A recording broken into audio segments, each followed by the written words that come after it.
Hi, my name's Windsor-Clive and I did the Ballymaloe Cookery course from September to December in 2012.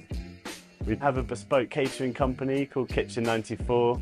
We do events, we do festivals, we do pop-ups, just based off Broadway Market in East London. This is where we have our sort of headquarters, if you like, prep here for our off-site events and working on a few products that we're going to start selling on the market. We're fermenting, we're pickling, and I guess just experimenting. So I did the course in 2012 because I had a real keen kind of want for cooking, and it was kind of quite obvious from a young age that I'd be involved in cooking and food in some kind of way. From a very young age, I was out in the veg garden, you know, picking vegetables, helping my mum kind of grow, cultivate herbs. It kind of felt like the natural progression, you know, Ballymaloe. My siblings had done it before me and couldn't recommend the school enough. Not only is it good fun, you learn a lot, and you know, you learn how to feed yourself and your friends and your family very, very well. So after I finished the course, I went and did a ski season working as a private chef in Verbier in Switzerland. When I got back from there, I kind of threw myself into a few of the busier restaurants in London, namely Cricket, Padella and Trullo. That's where I sort of cut my teeth, if you like, learned how restaurants work. The pandemic had a massive impact on our industry, kind of sat home on furlough, wondering what to do with ourselves. And chefs, I think, have a natural energy that, you know, needs kind of using up. So I started thinking with Ed, my business partner, what do we love about cooking and making people happy with our food. And we started cooking privately, and there was a very clear natural progression that we loved creating bespoke menus, working with clients one-on-one. We have a genuine interest and love for fire cooking. We both worked in restaurants with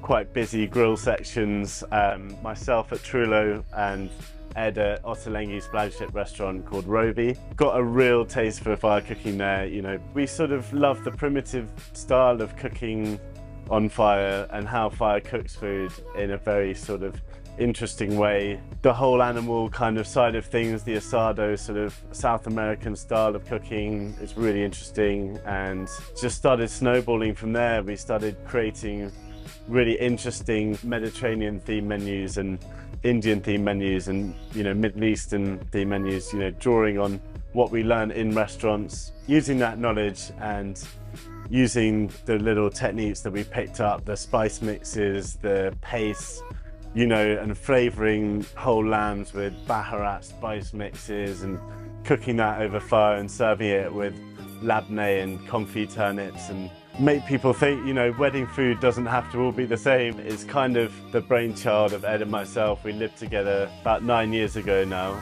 and we loved cooking and hosting. And so, yeah, 2022, we officially launched Kitchen 94. We've started doing this Thursday lunch club idea where we're prepping for events that we have on the weekends, but we'll make a bit extra, offer a takeaway menu from here that changes every week with the seasons, of course. It's a good opportunity for people to get a taste of what we're kind of doing here, you know. It's called Kitchen 94. It's a bit of a knockoff, but it's just our birth year actually, and it's a little nod to Studio 54 as well, the old sort of Brooklyn nightclub that, you know, we're both big into our music and do a bit of DJing as well, so it's kind of a play on that, as it were. Also, we think it just rolls off the tongue a bit, you know, it's nice.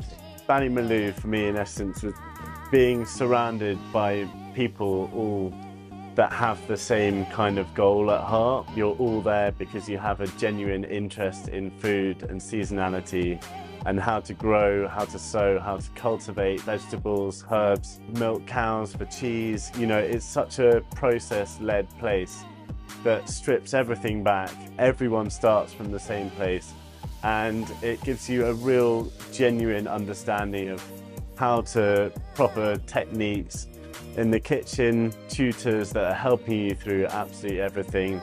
Obviously with Rachel, Darina and Rory at the helm, you know, it's a it is the kind of mecca really for catering colleges. It gave me the massive start in my career that I needed, and I thank them for that massively, because I don't think I'd be here today without that course. Just throw yourself into absolutely everything. Try and keep yourself out of the goalposts as much as possible.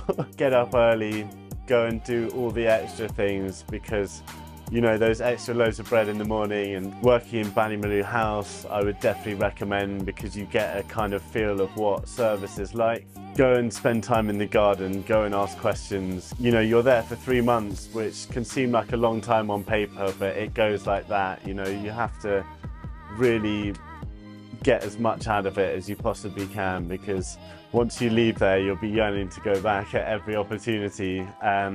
Personally, I'd love to go back and do another 3 months there. It really helps that my head chef at Padella, Ray O'Connor, was actually my best friend on my course in 2012. And so having kind of split off for 4 years, not hearing from each other at all, then getting a text out of nowhere saying that he was head chef at Padella in London Bridge, would I like to go for a pint? And so I took him up on the offer. I'd been working at cricket for a year and a half at that point, and I was kind of ready to, you know, I'd scratched my kind of Indian flavour itch, as it were. I was, yeah, looking forward to kind of throwing myself in something completely different, and this fresh pasta bar that was so busy every day. You know, we were doing something like 700 covers there. It was just a really fun place to be working, and getting to link up with Ray again was obviously a real pleasure. Ballymaloe on your CV is a massive gold star. If you've been through there, they know you've had a proper experience learning how to work in the kitchen, how to use knives, how to be safe. When I was starting out and I was sending my CV out, it's obviously, you know, they're coming up to being open for 40 years now, which is a huge accolade to them, and it's worldwide known, and I think it is a very special place, and you know, I hope it has at least another 40 years in it, and if not more.